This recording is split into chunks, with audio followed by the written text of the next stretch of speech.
morning. I was like, hey, welcome to September 6th already. Wow, somebody slow this train down. So we're all wonderful, gathered together here with our Kiwanis family. Stand with me, join me in the Pledge of Allegiance, and God bless America.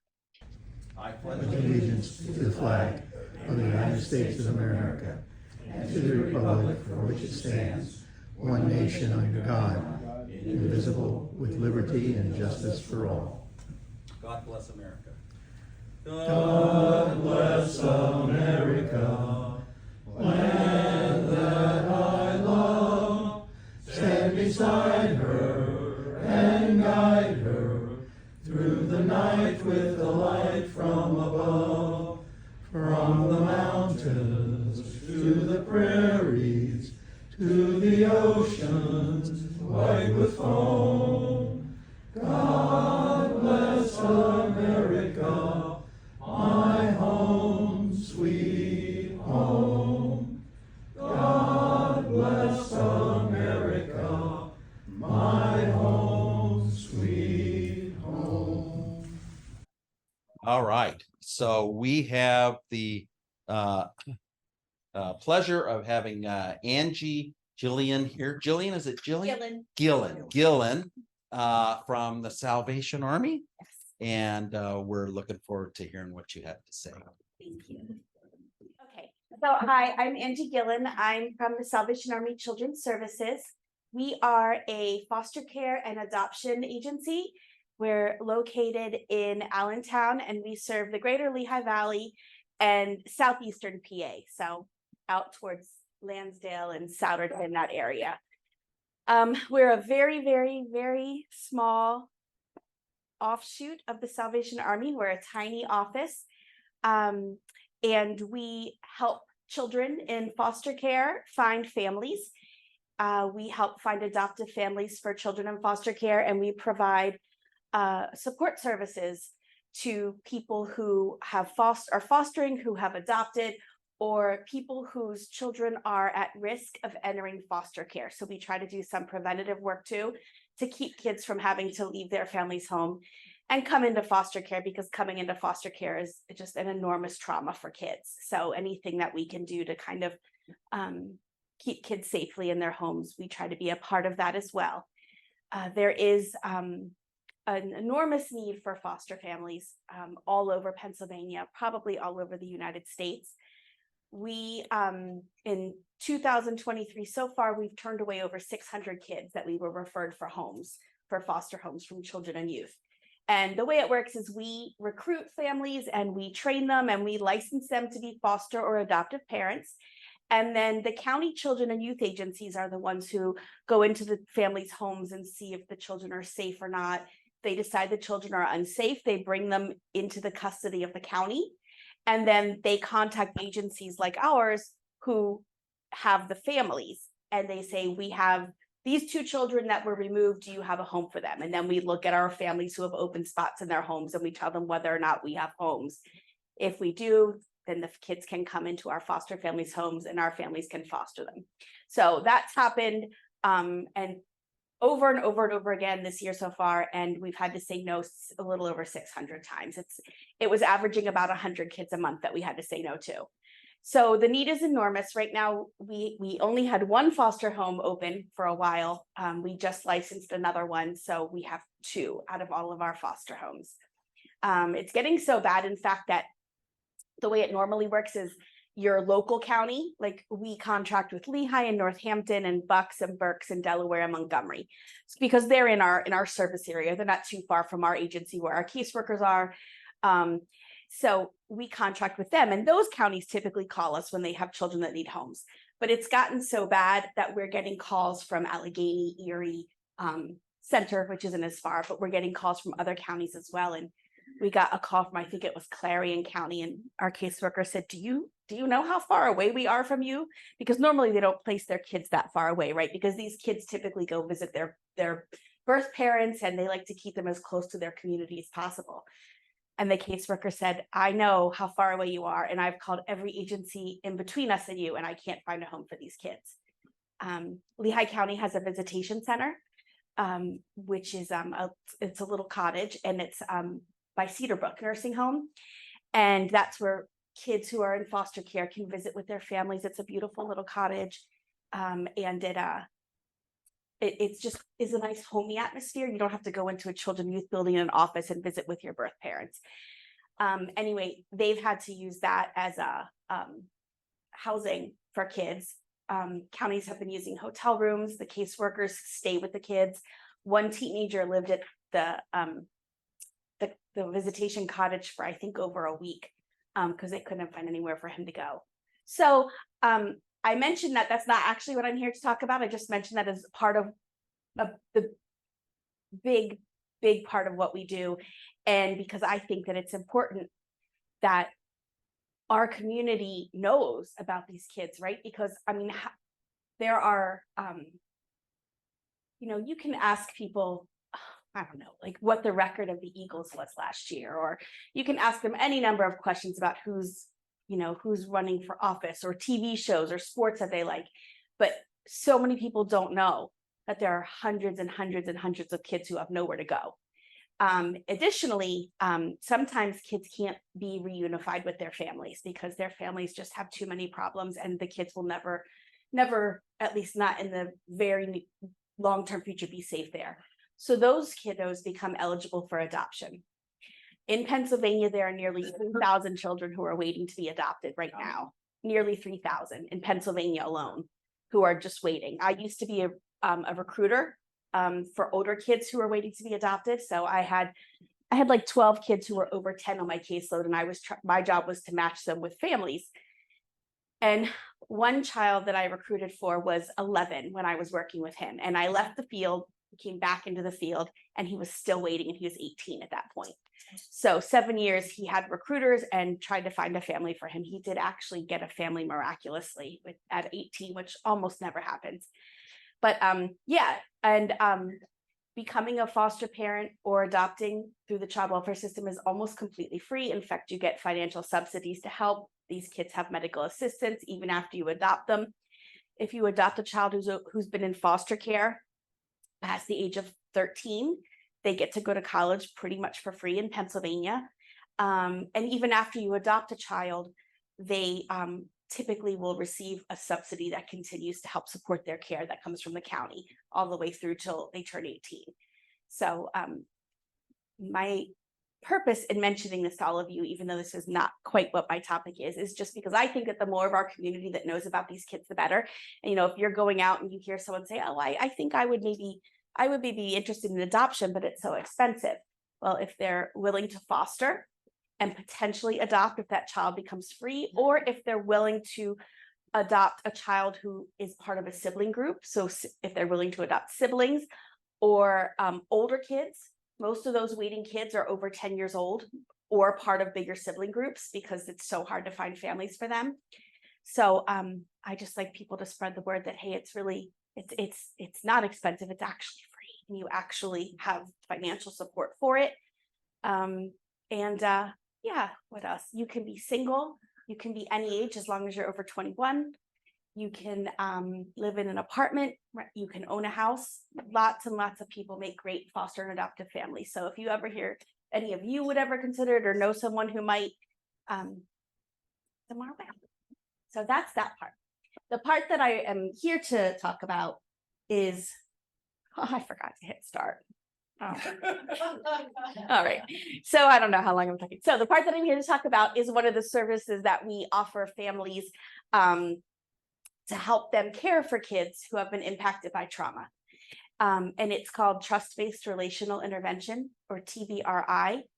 And TBRI is a parenting intervention that is meant to help caregivers understand how trauma impacts children's brain development and help them, give them the tools they need to help those children heal from some of that trauma, form healthy attachments, and be able to move forward with healthy lives where they can do things like regulate their emotions and all of those important things that we need to do to be successful adults in society. TBRI is trauma informed, and what that means is it looks at the way trauma impacts a human being, specifically how it impacts their brains. So all of the kids that we serve in foster care have been impacted by trauma, every single one. And there are many kids that you all might know or come into contact with in the work you do, especially if you're a teacher or you're in the medical field. Lots and lots of kids that you might work with who have been impacted by trauma. You may never know. Some of you, I know my daughter is my bio kid. She is a child of trauma. The reason for that is trauma can occur even when you're in utero. And so when I was pregnant with my daughter, I had very, very bad anxiety, very, very bad anxiety. And I already have anxiety challenges, and then being pregnant with the hormones, it made it very, very bad. I struggled for a long time, and that all of those anxiety, that cortisol and all of those anxiety hormones and things, they cross the placenta and they go into the baby. And a developing baby's brain can't say, well, there's nothing really bad going on, right? I feel all these stress hormones, but there's just some things, my mom's having a hard time, I'm going to be okay. A baby can't do that, right? All a baby knows is they're getting messages, danger, danger, danger. Because my brain was sending my body messages, danger, danger, things are wrong, things are horrible, terrible things are happening. Wasn't real, but my baby didn't know that. All the fetus knew was that for a long period of time, there was danger around them. So that's an impact of trauma. So because of that, even though my daughter has been, raised by us in a safe and nurturing and loving home, she has trauma responses. But so put that on hold for a second. So when she was about 10 or 11, I started to work for Salvation Army. And that's where I learned about trust-based relational intervention. And until then, I had been parenting her the very best way I knew how. One of the trauma challenges she had is that she goes from 0 to 100. So like, she's typically it was with things like homework stressed her out. So she'd be a little bit stressed out about doing her homework. Then all of a sudden she'd go into full meltdown and she'd just be sobbing and crying. So my way of handling it was to say, listen, I was trying to rationalize with her and I'd say, listen, it's not a big deal. You're in 5th grade. Truly, no one cares about your homework.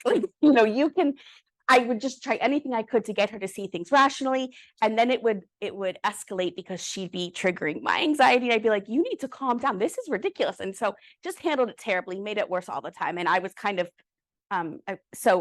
she'd get her homework out and it'd be like all this tension in the house. So anyway, I started to learn about TBRI and about some of the skills that go along with understanding how to care for kids who have had trauma. And honestly, the skills that you learn in trust-based relational intervention, they're great for parenting any kid. It doesn't have to be a kid from trauma. It's great for everybody. At our office, we use TBRI on the staff. We treat each other with the same kind of principles. It's helped. I was just doing a presentation this morning about TBRI, and my colleague said, and I agreed, like it's helped with our marriages. It's helped to understand how to interact in a healthy way with our spouse. But one of the things that TBRI taught me was, so when kids start to melt down, so when they are in, when they're impacted by trauma, right? They have overactive lower parts of their brain, the part of your brain that triggers fight, flight, or freeze. So what that means is even the tiniest bit of stressors can cause them to activate one of those survival strategies. Whereas we would take a lot longer if we don't have a trauma impacted brain. We would be able to hold things together and recognize danger that's small for what it is. So our kids who come from trauma, kids in foster care, they don't have that ability. They've spent so much of their lives living in fear that it's changed the way that their brain works. So my daughter in utero spent a long time in there living with stress and fear, and it changed the way her brain works chemically. So our kids, the tiniest bit of stress, meltdown. So when we call it flipping your lid, right? So the lower part of the brain. The lower part of the brain is your primitive part of your brain. It's the part of your brain that develops first. It's where your emotions are and your survival skills. So it makes sense that that develops first. The upper part of your brain is the thinking part of your brain, where your reasoning goes. When you are in flight, fight, or freeze mode, you can't access the upper part of your brain. You can't access your reasoning and your thinking and your logical skills. So the reason for that is because the lower part of your brain wants your survival skills to kick in and doesn't want your upper brain interfering. So it's made so that, you know, if you see a bear, you don't say, what kind of bear is that? Is that the kind of bear that is, you know, I walk away from slowly, or it wants you just to do fight, flight, or freeze. So that's why it shuts your upper brain off. Once you calm down, you can use your upper brain again. So when you have a child, or another adult really, who is in kind of meltdown mode, their stressors have been increasing until they've flipped their lid. If you try to reason with them, it's going to be unsuccessful. And that's what I was doing with my daughter, right? When she was already melting down in her homework and I was trying to reason with her after, nothing was getting in because her lower brain had taken over. Same thing if you're fighting with your spouse and your spouse gets, you know, very worked up, maybe they're getting loud. At that point, having a rational conversation is probably not going to get through because their upper brain has been shut off. So instead, you have to work on I'll stick to children, it's easier. You have to work on calming kids down first. And comforting them. Did you ever see a parent in the store where their kid is having an absolute fit and they're trying to talk to them and reason with them? Like, if you calm down, well, they can't hear it. They cannot hear it. They can't access that upper part of their brain to let those words soothe them. So what TBRI taught me was to, when my daughter would melt down, it taught me that I just needed to comfort her, do whatever she needed from me to calm her back down. And once I calmed her down, then we could reason things out and make a better plan.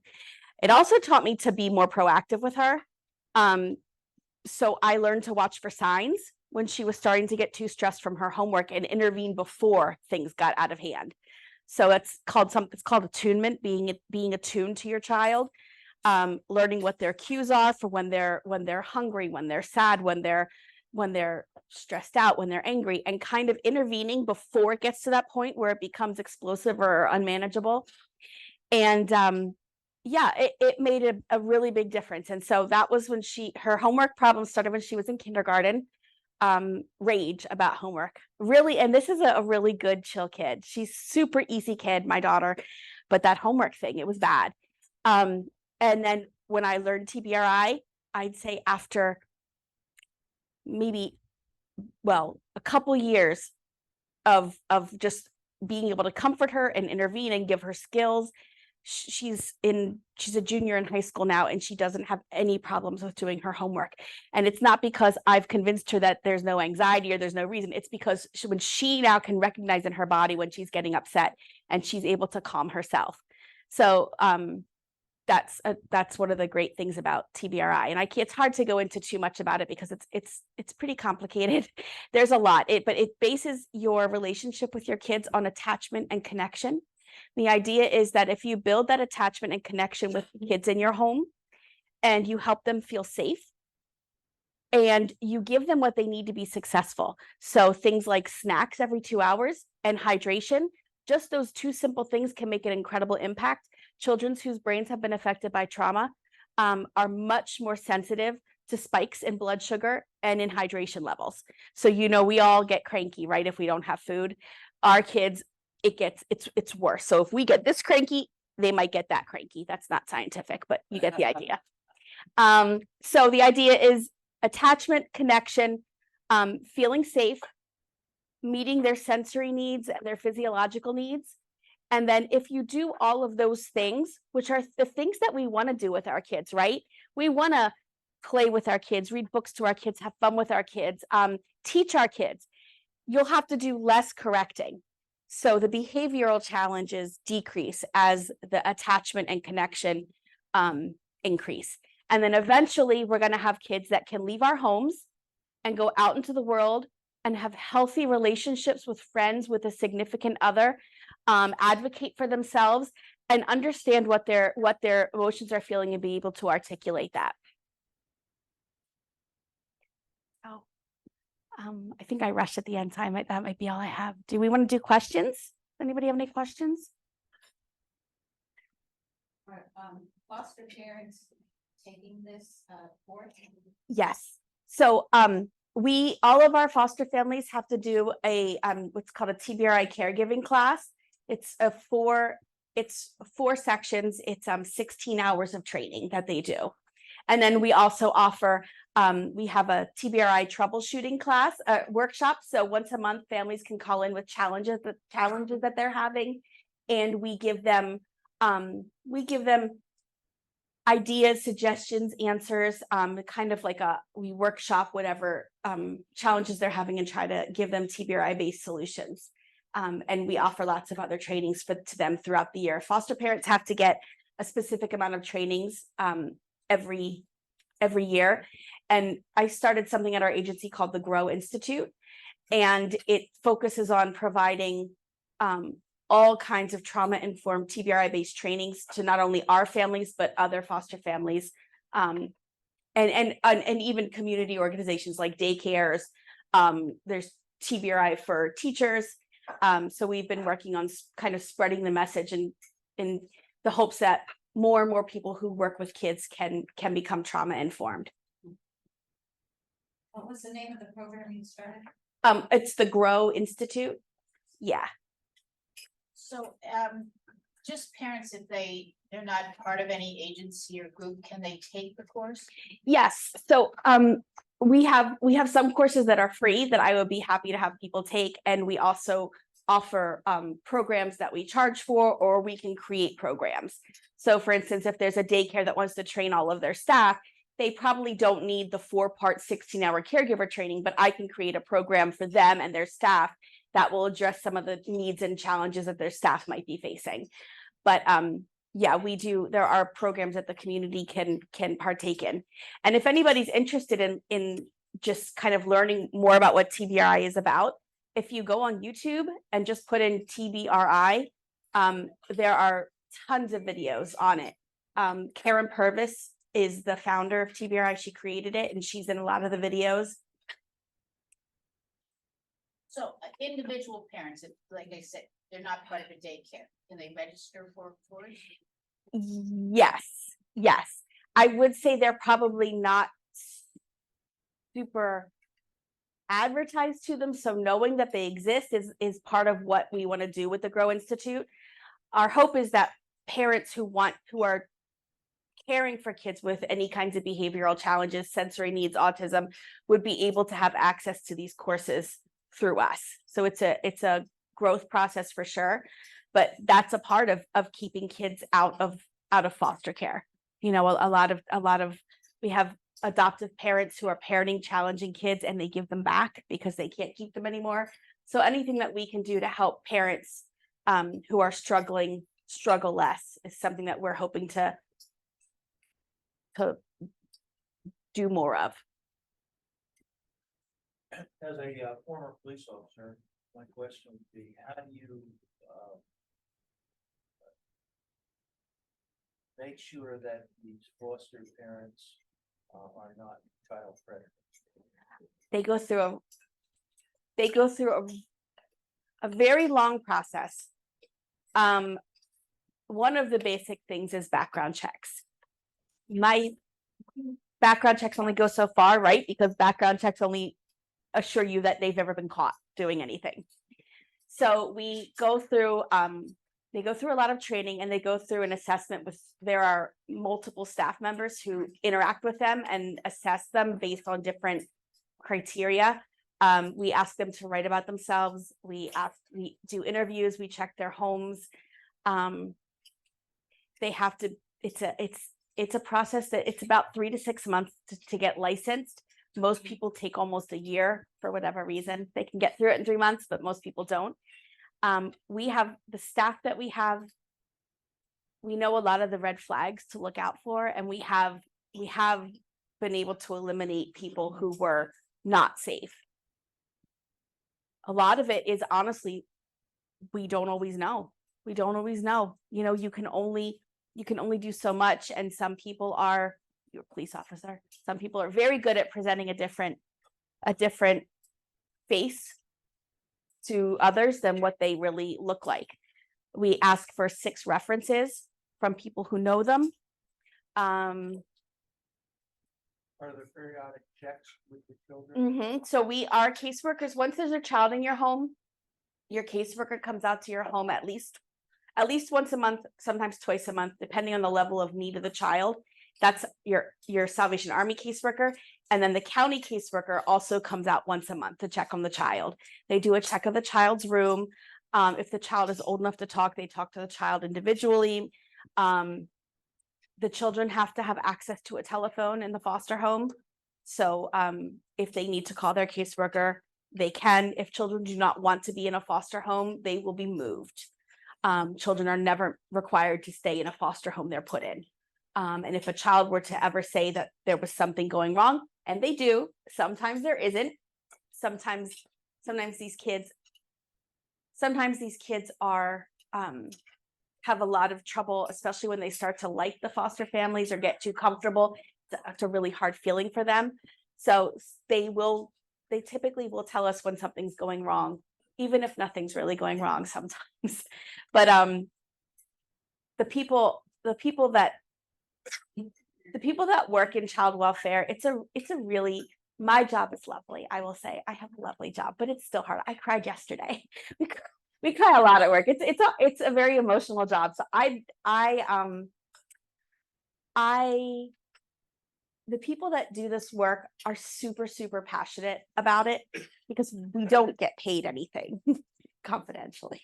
Teachers struggle. We aspire to earn what teachers earn. We hope to one day maybe. So, you know, it's a super hard job. Everybody's doing it because they're really passionate about helping kids. And so I think that makes a difference too when you're checking out the families and getting to know the families. If you have people who are like super complacent, I think that's when families fall through the cracks a little bit more and you don't notice small details. And we don't have to approve every family who wants to come. They don't have to have bad background checks for us to disapprove them. If we have suspicions or we have concerns that they can't allay for us, then we don't approve them. It's, you know, families are needed, but the right families are needed. Families who are going to keep the kids safe are what we need. Is it an individual that makes that decision, or is it a group of people that get together?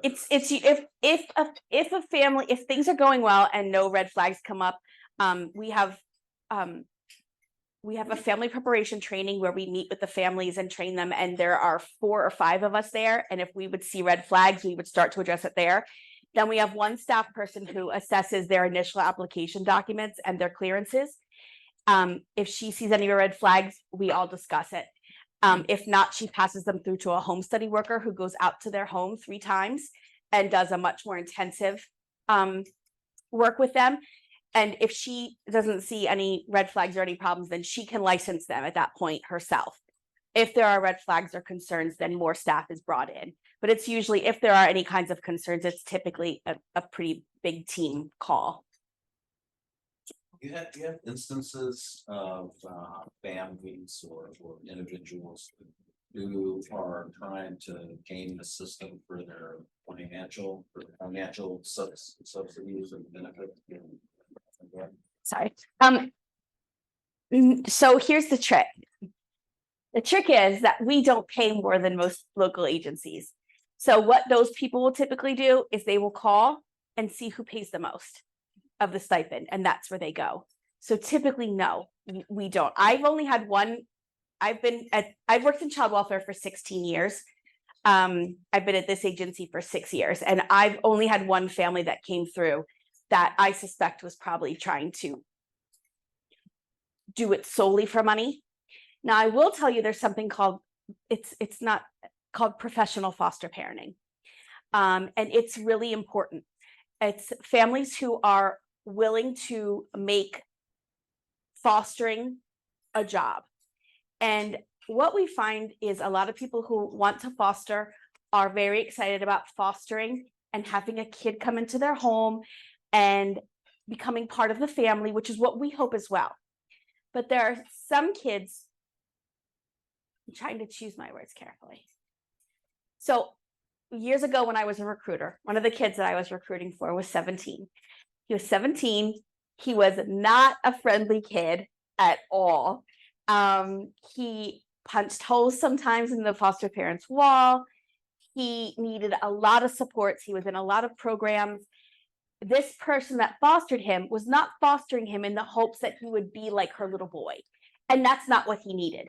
He needed a foster parent who was going to say, okay, this kid might not be like, it's a different kind of relationship sometimes. And that boy, he had been put in a home where they were hoping to have like a son they could go like, I don't know, do son things with and have that kind of, I have a girl, I don't know about boys, but have like, you know, like I hope I'm expressing this right. He was not going to fulfill most people's dreams of what parenting a son would feel like. Just because of the trauma and his challenges, his developmental delays. And so not that he couldn't be in a family, because he could have been in a family and they could have treated him like a son and taken him to ball games and fishing, and it would have been wonderful for him. Wonderful. But we aren't going to find that, because he was a kid who was going to do things like punch that family's wall as well. And he was going to also do things like need to be taken to dozens of therapy appointments and treatments and things like that. And so, and he's 17, right? And he's not super friendly. So if we put him in a home that was looking for something to fulfill their desire to parent a kid, he was not going to do that. And we have found that that is a disruption, and that child won't stay, and he'll bounce from home to home to home to home, which is trauma, trauma, trauma. And so instead, we put him with a foster parent who says, I don't expect anything from this child. I'm going to parent him. I'm going to give him a nice home. I'm going to love on him. I don't expect anything in return.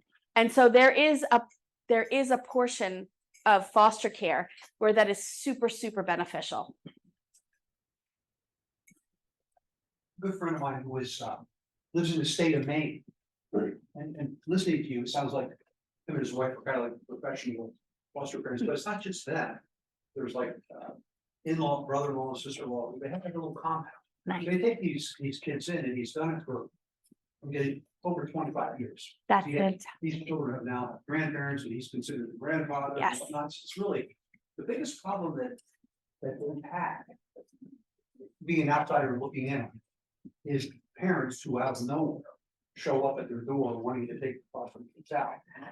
Yeah. And, you know, I mean, this gentleman has spent, he's well armed. Yeah. He's a state of Maine, and so, they live in the middle of nowhere. But they've had some rough instances with parents, fathers who have just been incarcerated. Yeah. It's really, first thing they want to do is get their kid back. And so it's massive. Yeah, we for whatever reason don't seem to have that problem. I don't, foster parents in the state of Pennsylvania, when kids come into foster care, unless the bio parents are unsafe, they get the foster family's address, because the state of Pennsylvania has decided that bio parents have a right to know where their kids live. I say that and it sounds scary, but honestly, it's 2023. I was watching a TVRI video, and one of the kids, they gave her name, and I was like, I wonder if I could find her now. And I did. And I know where she goes to school, and I know what team it's nothing's private anymore. But we don't seem to have that problem for whatever reason. Typically, bio parents are struggling so much that they just don't have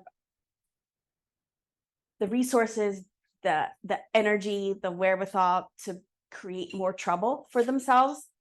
If it would happen that a bio parent would knock on your door, they aren't allowed to be there, and you can call the police, and the police will remove them. And possibly the children would end up leaving that foster home if they felt like it was going to make the foster family unsafe in any way. One of the really nice things about our agency is our agency and foster parents don't make any decisions about the case. So we also tend to nurture a pretty positive relationship with the bio parents if we can, and try to bridge a relationship with the bio parents and the foster parents as well. And so that creates a different dynamic. Not going to say that there's always kumbaya friendship between them, but yeah. Oh, I like the idea that you said there's 6 references. Mhm. In the state of Pennsylvania, in most counties, you don't even need a reference, or you may need 2 references to get a concealed carry permit. Mhm. And you're looking for at least 6. That's good. Yeah, absolutely. And the references make, they make a difference. I will say we've only had one family that we ended up nixing because of the references, but yeah, it helps. So thank you all very much. I said one more question, but I didn't give the opportunity for people on Zoom, Dean or Ken or Kathy. Would you guys like to ask a question? I did actually have a question in terms of the interventions. You had mentioned the food and water, but I wonder if you would want to mention a couple other specific interventions that you use to help calm a child down. Yes, absolutely. Creating a safe place in your home, along with the child's help, a safe place where they can go if they need to calm down. So we've had one foster child who likes to sit in the closet. And so they go in the closet and the foster dad sits outside the closet and just says, "I'm here if you need me," and stays right with them. Some families have built little calm down forts, like they've taken those little tents and decorated it with soft lights and things. So the kids know if they're starting to get stressed out, they can go into their calm down space. Meeting their sensory needs. You have kids who, when you go shopping, they want to touch everything in the store. They want to touch. It's because they're sensory seeking. They need tactile input. And so instead of yelling at them the whole time you're in the store and getting them all, ruining everyone's day, bringing along things that they can fidget with when you go places to keep their hands busy. Just kind of looking at what your child needs and trying to be one step ahead of them and provide that before the need becomes too great that they can't control themselves anymore, because our kids have trouble with regulating themselves. You have plans for calm down spaces that you can share? I think that having soft lights, like if your child does like to have a space in the closet, maybe putting some LED lights in there that they can turn on and have some soft lighting.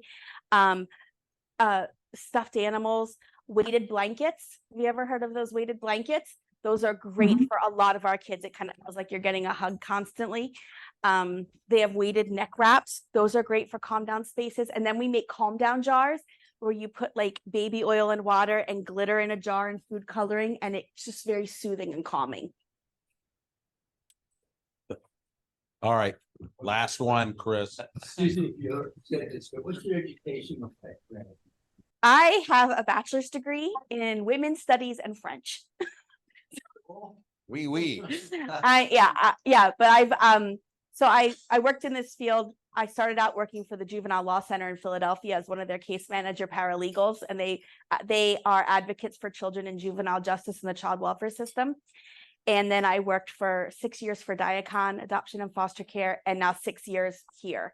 And I'm a TBRI practitioner, so I've gone to take the week-long intensive TBRI practitioner course. It's usually in Texas or Mississippi. Mine was in New Orleans, so I got lucky. But yeah. Does that enable you to teach others? Yes. Yeah. Great. Oh, that's very nice of you. Thank you. Yeah. Thank you very much. I love this stuff. I could talk about it forever. It's fascinating.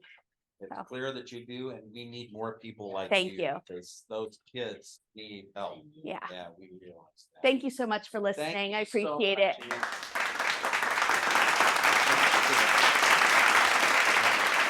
Wonderful.